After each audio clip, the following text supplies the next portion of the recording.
Out of curiosity, have any of you done a 50-meter dash in order to get a pool chair while you were on vacation? I didn't know this, but apparently all you need to do is to grab a towel, put it on that chair, and you've claimed it. It's fully allocated. I feel like Mandy and I typically don't spend that much time by the pool, so it doesn't really affect us, but it still seems pretty crazy. On the other hand, I guess it does make sense given the social constructs in play and the rules the hotels have. What's up guys, it's Sebastian, and in today's video, we are looking at something similar, but for American Express cards. We're looking at how these rules can impact you and how you might want to structure that setup. So we'll look at the 4-card rule, what cards are affected, and how you might build this out. As you can tell, my voice is a little bit dead, but it's been the best it's been in the last 4 days, so that says a lot. Hopefully you can deal with this voice for at least one video. Big favor, give us a thumbs up to help with the algorithm, and if you are someone new here, consider subscribing. I do sound differently normally. May 2022. Hello, can you please tell me how many American Express cards I can have? Currently, we limit the number of cards, and for most members, the limit is set to 4 American Express lending cards and 10 non-lending cards per card member. So as of 2022, it's 4 cards, but the crazy thing is that this hasn't always been their stance. Ironically, going back to Selena Fairchild, hello, how many American Express cards can I have? Well, we limit you to 5 American Express lending cards and 10 non-lending cards, and this is July 2021. So the official stance as of 2022 is that you have 4 cards as your limit, but even then it's not a hard rule. There are people out there who have 5 cards and the algorithm is fine with that, and some people who have 6. Also, a reminder that the cap is shared between your personal and business cards. So let's say if you have 4 cards as the rule and you have 3 personal and 1 business, then you hit the cap. Sadly, there's no easy way to find this out unless you're just applying for cards, and I guess you'll see then. Okay, so what the heck is a lending card versus a non-lending card? A lending card is simply just a credit card. So pretty much like any other card out there, pay it off on time, you have a limit, and as long as you pay off the minimum, then you're good to go. You do accrue interest, but you stay in good standing. A non-lending card is a hybrid card, so something where you are supposed to pay off the full amount every single month, but they do have an option for something called pay over time. The best example of this is the Platinum card, and let's take a look. So when you log on, it says no preset spending limit. When you click into details, you see that there is a separate pay over time limit. So in my case for this card, it's $10,000. So for example, if I did a $9,000 charge, it'd fall under pay over time, and all I need to do is pay off the minimum. But I could do a charge above that with the expectation that I have to pay off the card in full. Okay, good news. The hybrid cards are not under this 4-card rule. That means cards like the Platinum, Green, Gold are all fine. They have their own 10-card rule, but for the most part, it's not going to affect you. This is good for a bunch of reasons. So for the Platinum, for example, people really like it because it's a highly subsidized lounge card. For me, I'd happily pay $695 and get $600 in credits and stuff that I actively use anyways, effective fee about $95 in order to get access to Delta Sky Clubs when I fly Delta, Centurion Lounges, and a ton of other options. As someone who mostly flies Delta, if I were to just buy Delta Lounge membership by itself, it's closer to $550. So $545 for 1 year of access, and there's no other credits offsetting this. The Gold card is another one that swings above its weight class. There's a $250 annual fee, which sounds bad, especially if you're a new grad or a student or something, and even if you have other cards and you want no annual fee cards, but you do get a ton of credits. First one is $10 per month in Uber credit that you can use for either Uber or Uber Cash, so in total per year, that's about $120. I'm someone who takes Uber more than 1 time a month, so I easily treat this as cash. You also get $10 per month for dining. This one is maybe a bit trickier depending on where you eat, but I think for a lot of people, you can either use it for Shake Shack like I do, or you can use it for Grubhub pickup. So $250 annual fee and then $240 in credits that feel pretty tangible, and then discount that if needed. At the top level though, that's an effective annual fee of $10, which is pretty reasonable. So $10 in order to get 4x back for dining, as well as 4x back for US groceries on the first $25,000 in spend in a calendar year. Depending on how you view cashback versus points, a lot of people would put this in the top 3 of grocery and dining cards across all issuers. On a side note, if you do want to learn more about the Gold, Platinum, or any of the other cards that we talk about today, we do have links on the website AskSebby.com and also down below in the description box. Make sure the links are competitive, but otherwise it's a huge way to support the channel, so thank you guys in advance. The reason I brought up the Gold is because it ties in pretty well with 2 core principles of this video. The first one is VORP, value over replacement player. And yes, this is from baseball. Number 2 is the opportunity cost, given that you only have 4 spots or 4 roster spots. So for example, the Blue Cash Preferred is a pretty good card, $95 annual fee, a few different credits, and you get 6% back on the first $6,000 in spend on US groceries. The question though is what's the value over the replacement? So if you have the Gold card, is it adding enough value? Or if you look at other issuers, Citi Custom Cash is another example where you get 5% back on the same thing. So effectively still the same, but 1% lower. At the same time, there's no annual fee for the Citi Custom Cash, so it does kind of balance out. Given that the Blue Cash Preferred is taking up one of those spots, is it doing enough? which ties into opportunity cost. So instead of the Blue Cash Preferred, could you have gotten another card that maybe does more, given that you do have similar things already? It's just 4 cards. How competitive could this be? Breaking it down, we have a lot of players or cards that you can draft for those roles. You have an army of Delta cards, including the Delta Blue on the personal side, Gold, Platinum, and Reserve on both the personal and business side. You have a smaller army of Hilton cards, No Annual Fee, Surpass, Aspire, and also the business. You have the Bonvoy pair, so the Brilliant as well as the business. You have a bunch of partner cards that are more focused on cash back, so Lowe's, Amazon, and Amazon Prime. Lastly, you have the Blue Crew, Blue Cash Preferred, Blue Cash Everyday, Blue Business Plus, and also the Blue Business Cash, also known as a BBC. Also, 2 more that I almost always forget are the Schwab Investor as well as the Cash Magnet. This list also doesn't include any of the legacy discontinued cards that you can no longer get. If you have it, then great. If you don't, then you're kind of stuck without it. And also the grandfather cards, which you can still product change to, but you can't actively apply for. In effect, you have 22 free agents contesting for 4 roster spots. Making it even more complicated is the fact that you can actually double up on some of these cards. So for example, if you have the Hilton Aspire card, if you end up getting the no annual fee Hilton, you can actually upgrade that in 12 months time after getting it to a second Aspire card. In effect, if you have LeBron James, you're kind of trading Russell Westbrook for a second LeBron James. What? Hopefully that reference makes sense. I'll explain that a bit more later in the video when I walk through what I would do if I were building out my own 4-card setup today. That actually brings up another question, which is your franchise or card strategy. So number 1, some people are drafting a card and in it for the long haul. With the 15th pick, Giannis Antetokounmpo. Number 2, going for the free agency model and maybe even trying to go through all 22 cards. Main rationale for this is to test and see which cards you actually like, and also the intro bonus doesn't hurt. Even if you were doing the latter though, there is a certain point where you're going to just run out of cards to apply for, and you're looking to settle down on 4, 5, or 6. So with that in mind, how do you construct a competitive team? Easiest first step is going to be VORP, so value over replacement player. Is it something that's actually competitive? Of the 22 cards, I think you can easily get rid of 2 of them that just don't seem that competitive. Unsurprisingly, those cards are going to be the Schwab Investor as well as the Cash Magnet. If you have them, then great, but understand that there are other cards out there that just do the same thing at a better rate. I know some people love the Schwab Investor because you can put it directly into Schwab, but you can kind of do the same thing with any other cashback card. More steps, but well worth an extra 33%. So bump up from 1.5% earn rate to 2% earn rate. Second batch are going to be more complicated. I'd say that there's 5 cards here, and they're more situational. A lot of business cards, so the Lowe's, Amazon Prime, normal Amazon, as well as the Blue Business Cash, and then finishing it off with the Delta Blue. These cards are fine, and so they're competitive, but there's other ones out there that do the same thing without it taking up a spot. So for example, for the Amazon cards, nothing wrong with it at all, and there's actually a reason to get one. We'll talk about that in a second, but for most people, you can also just get the Chase version. So that's 22 cards minus 7. We have 15 that are interesting. Of those 15, I think you can subsection those off into 4 different baskets. First one is going to be high utility earners. Second one is going to be airline based benefits. Third one is hotel benefits. And fourth one is going to be free nights via hotels. With the first batch, these are pretty much cards where you get value because you put a lot of spend into the card. And a lot is relative depending on your spending level, but this includes the Blue Cash Everyday, Blue Cash Preferred, and also the Blue Business Plus. These are fine, and I think there is a use case for them,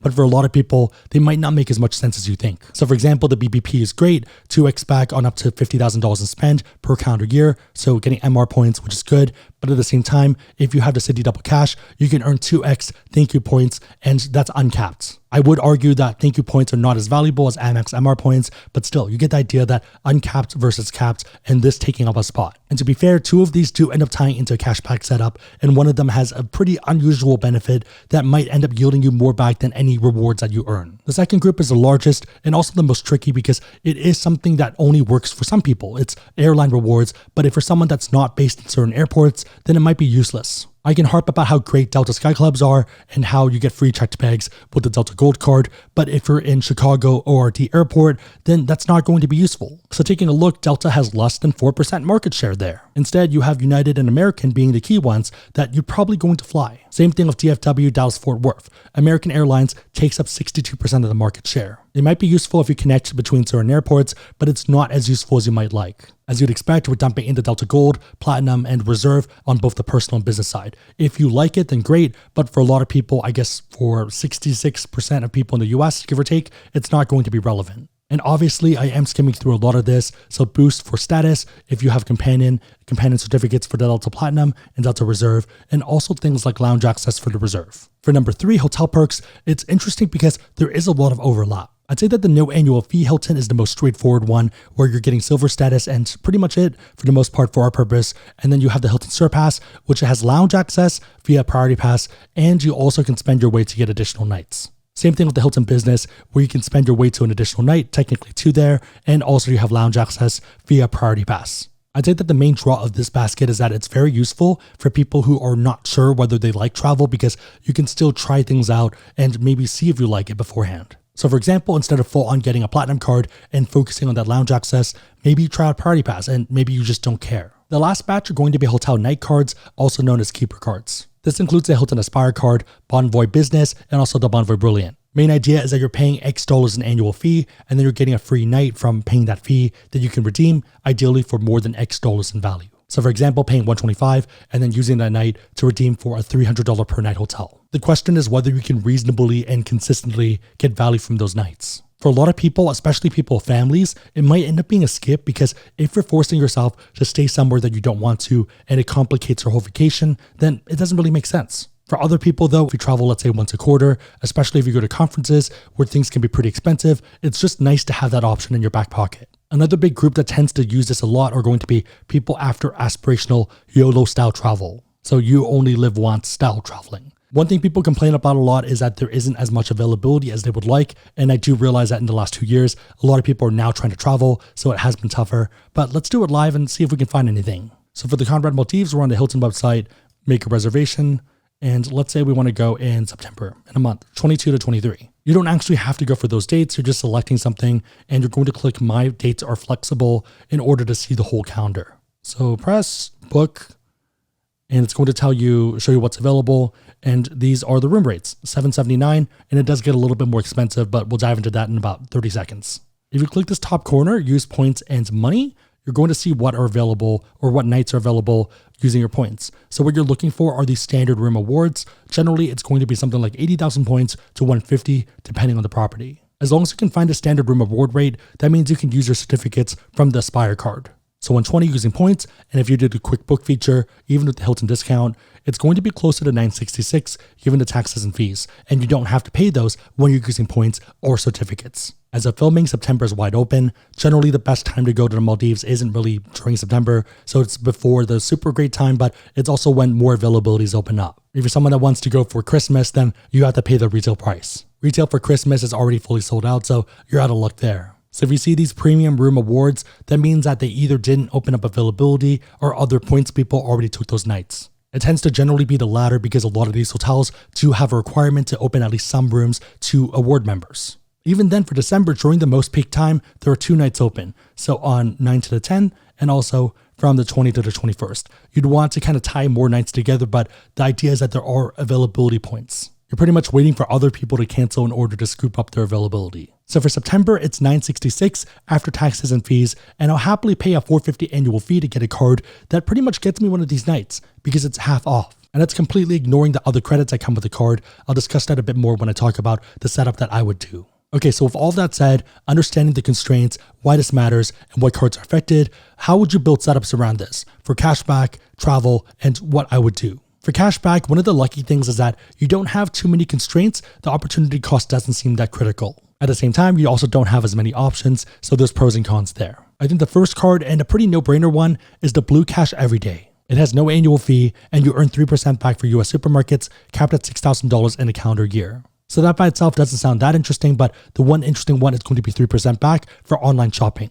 A bit quick here, but I've done full videos on those, and I think it's also interesting the fact that you get additional credits. If you have high grocery spend or if you want other perks, I think the Blue Cash Preferred is a pretty obvious pickup. So 6% cash back and up to $6,000 per calendar year, which is fine. And then the other interesting thing is that you actually get perks that only other premium cards tend to get. So for example, if you want to get a personal cashback card, this is the only option that offers return protection of the publicly available cards. And return protection can easily save you $1,000 even if you're using it in good faith. So limit is $1,000 per card and $300 per item. And the idea is that you might end up wanting to return something that the store doesn't want to take back. And this does have to be within the first 90 days. So a good example of this is a router that I bought that wasn't very good. It kept throttling my internet. I probably spent 10 hours doing research to try to fix it and it just never worked the way I wanted it to. Pretty much $200 something down the drain. I ended up buying a different router afterwards. I couldn't return it to Best Buy because they wouldn't take it anymore, but I did American Express return protection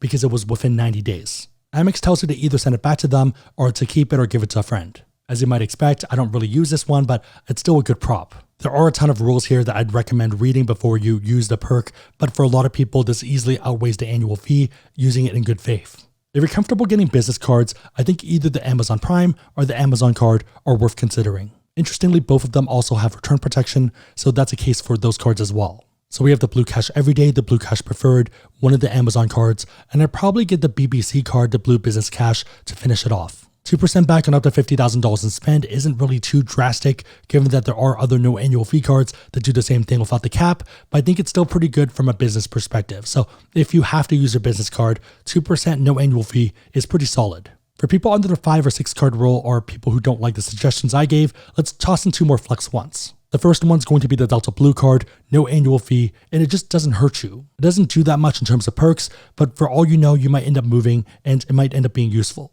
In that case, maybe you end up upgrading it to Delta Gold or Delta Platinum. So for example, a friend of ours was previously working in Houston, then Dallas, then Chicago, and now Seattle. In terms of airline hubs, he went from United to American, back to United, and now to Alaska, or arguably Delta. Worst case, the Delta Blue card doesn't hurt you. Best case, it becomes useful and you can activate it. To me at least, having optionality is a pretty big win. In the same vein, I really like the Hilton card, the no annual fee one, because same thing, it doesn't hurt you, and it gets you Hilton Silver status. If relevant in the future, if you travel more, then maybe upgrade it to the Hilton Surpass in order to get lounge access via Priority Pass. If you're someone that's a new grad and you're testing and deciding whether you even like traveling, then that might make more sense compared to more dedicated options. For team travel, you have a ton of options, but it might feel a bit expensive. I think it still works out though. So the first pick is going to be the Hilton Aspire card, $450 annual fee, but you're getting $500 in credits. You also get Diamond status, Priority Pass, and you get that free night. For most people, the card should easily pay for itself. And I'll walk through the credits in about 2 minutes. Pretty much the same thing for the Bonvoy Brilliant,